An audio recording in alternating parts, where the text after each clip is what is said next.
આશા આવી લાવી સુખની ચાવી લાવી માતા બાળની સંભાળ લેવા આરોગ્યના સંદેશા લાવી આશા આવી લાવી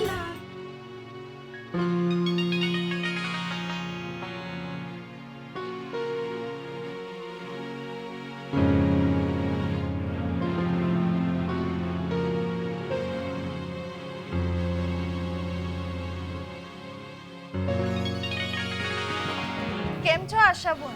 મજામાં. તમે કેમ છો? અમે તો ઠીક છીએ બુન, પણ આ તમારા જેવી સ્ફૂર્તિ નહીં હો. કેમ? શું થયું? અરે મારી વાત છોડો ને આશાબુન, આ મારી ગીતાને જુઓ ને, વાત વાતમાં ચીડાઈ જાય છે, વારે વારે થાકી જાય છે અને ભણેલું તો એને યાદ જ નથી રહેતું. શું થાય છે તને? કંટાળો આવે છે? થાક લાગે છે? બેન મને જ ખબર જ નથી પડતી. થાક જલ્દી લાગે છે અને સ્કૂલમાં બેન ભણે એ પણ મને ફાવતું નથી. તારી આંખ બતાવ તો, નખ બતાવ તો, જીભ બતાવ. ગીતાના લક્ષણો જોતા તો એને એનેમિયા એટલે કે પાંડુ રોગની અસર હોય એવું લાગે છે. ના ના બેન, એને કોઈ રોગ નથી. આ તો જરા અશક્તિ જેવું હશે. ગીતાબેન, તમે ચિંતા ના કરશો. કિશોર કિશોરીઓને આ ઉંમરમાં આવું થવું સ્વાભાવિક છે અને આપણે હજી એની લોહીની તપાસ કરાવીશું અને ડોક્ટર બેનને પણ બતાવીશું ને, પછી જ ખબર પડશે. સ્વસ્થ ગુજરાત ધ્યેય આપણું આરોગ્યની જાગ. કિશોરીઓમાં આવું થવું ઘણીવાર સ્વાભાવિક બને છે. કિશોરીઓમાં આ ઉંમરે આવું બનવું સ્વાભાવિક હોય છે. આંખોમાં, નખમાં, જીભમાં ફિક્કાશ આવે. એનિમિયા એટલે કે પાંડુ રોગના કારણે આવું થતું હોય છે. લોહીમાં લોહ તત્વની ઉણપ સર્જાય ત્યારે આ એનિમિયાની પરિસ્થિતિ ઊભી થતી હોય છે. પણ એ વિશેની વધુ માહિતી આપણને લોહીની તપાસના અંતે જ ખબર પડી શકે. પણ આવું કેમ થાય ડોક્ટર? સામાન્ય રીતે કિશોરીઓના લોહીમાં હિમોગ્લોબિનનું પ્રમાણ 12 ગ્રામ % કરતાં ઓછું હોય તો તે પાંડુ રોગનો ભોગ બને. ઝડપી શારીરિક વિકાસના કારણે કિશોરીઓમાં લોહ તત્વની ઉણપ સર્જાય તે સ્વાભાવિક છે. વળી માસિક સ્રાવ શરૂ થવાના કારણે પણ કિશોરીઓમાં આ સમસ્યા સર્જાતી હોય છે. પણ જો આપણે રોજબરોજના જીવનમાં થોડું ધ્યાન રાખીએ તો આમાંથી ચોક્કસ મુક્ત થઈ શકાય. કેવું ધ્યાન ડોક્ટર? સમયાંતરે આપણે જાતે જ બાળકોની આંખ, નખ અને જીભની તપાસ કરવી અને ચકાસવું કે તેમાં લોહ તત્વની ઉણપ તો નથી ને. જો લોહ તત્વ પૂરતું હશે તો એ લાલાશ પડતા દેખાશે અને જો લોહ તત્વની ઉણપ હશે તો એમાં ફિક્કાશ જણાશે અને જો ફિક્કાશ જણાય તો તરત જ લોહીની તપાસ કરાવવી. બીજું ધ્યાન ખોરાકમાં આપવાનું. દીકરીને લોહ તત્વ, વિટામિન સી અને પ્રોટીનથી ભરપૂર ખોરાક આપો.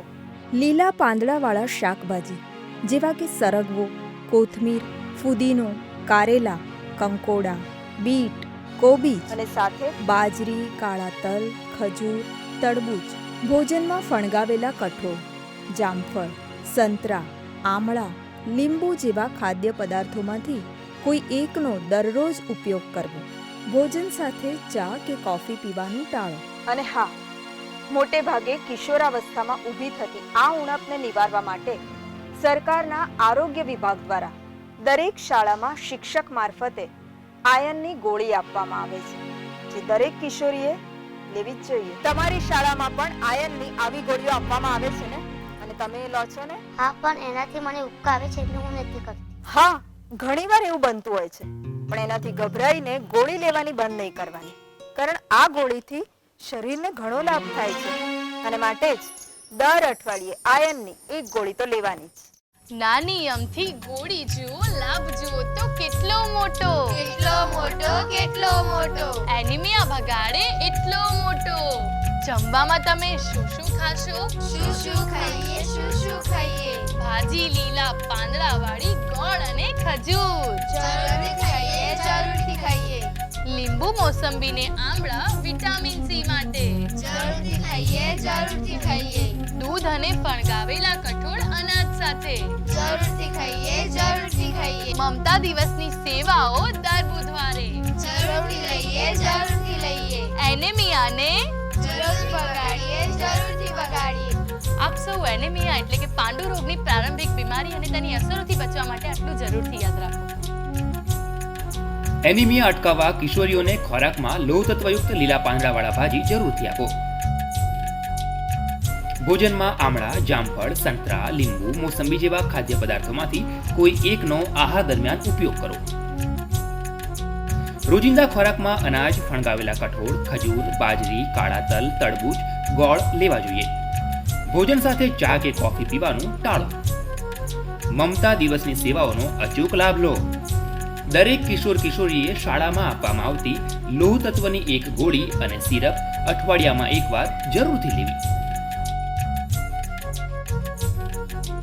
ભારત સરકાર અને ગુજરાત સરકારના આરોગ્યલક્ષી વિવિધ કાર્યક્રમો જેવા કે શાળા આરોગ્ય કાર્યક્રમ, રાષ્ટ્રીય કિશોર સ્વાસ્થ્ય કાર્યક્રમ હેઠળના અઠવાડિક આયર્ન અને ફોલિક એસિડ પૂરક પોષણ કાર્યક્રમ તેમજ નેશનલ આયર્ન પ્લસ ઇનિશિયેટિવ કાર્યક્રમ અંતર્ગત વ્યક્તિના જીવનચક્ર આધારિત 6 માસથી 59 માસના બાળકો, 6 વર્ષથી 10 વર્ષ સુધીના બાળકો, 10 વર્ષથી 19 વર્ષ સુધીના શાળાએ જતા કિશોર કિશોરીઓ અને શાળાએ ન જતી કિશોરીઓ, સગર્ભા અને ધાત્રી માતાઓ તેમજ પ્રજનન કાળ ધરાવતી તમામ સ્ત્રીઓને પણ લોહ તત્વની ગોળી અને સિરપ વિનામૂલ્યે આપવામાં આવે છે.